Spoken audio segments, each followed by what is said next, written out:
In everyday life, every one of us makes the distinction between what is real and what is not, at least 100 times a day. But what does it actually mean to designate some subset of the things we perceive as being real?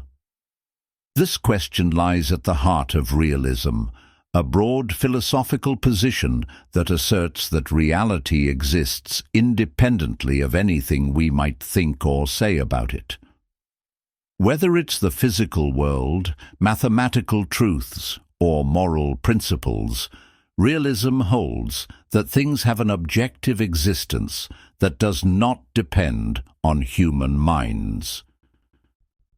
One of the oldest forms of realism comes from Plato, who argued that the highest form of reality consists not of physical objects, but of eternal, unchanging forms, or ideas.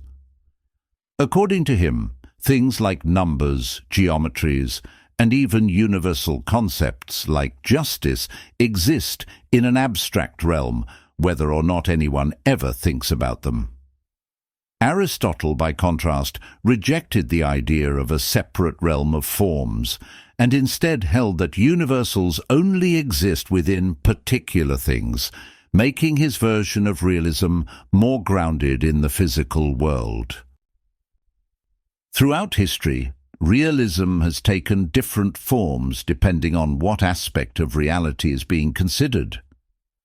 Metaphysical realism holds that the world is made up of objects with properties that exist, whether or not anyone perceives them.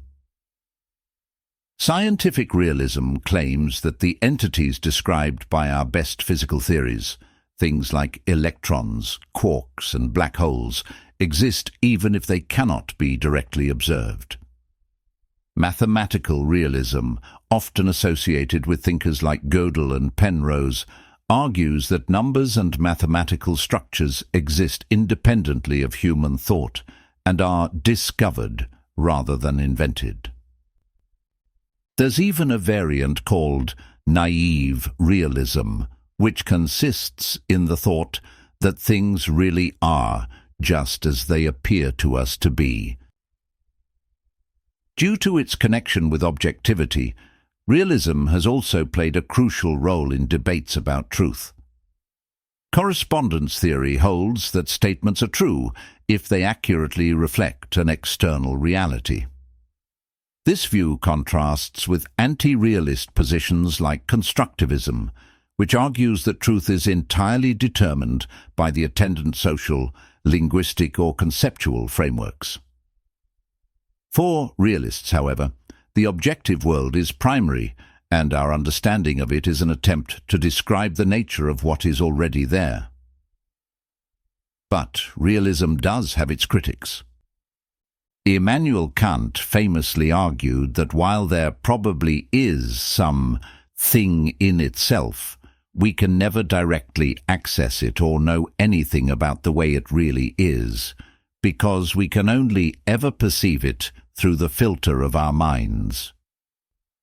This is a position which has come to be called formal or epistemological idealism.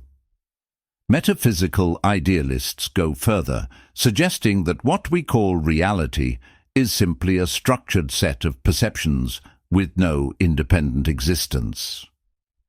In modern debates, instrumentalists even question whether unobservable entities like quarks and electrons really need to exist at all, or whether theories are merely tools for predicting the details of future experiences, which do not inherently require us to commit to the actual existence of the posited entities. Despite these challenges, realism remains a dominant force in philosophy, science, and everyday thought. We navigate the world as if it exists independently of us, and the success of science seems to confirm this assumption. If reality weren't truly independent, then how could we discover things beyond our immediate experience? The idea that there is a world out there waiting to be grasped and clarified is one of the great drivers of human curiosity and thus material progress. Yet the question nonetheless remains: do we really uncover an objective reality, or are we only ever constructing and inhabiting ideas? Is this world of matter in motion truly real, or merely a useful fiction,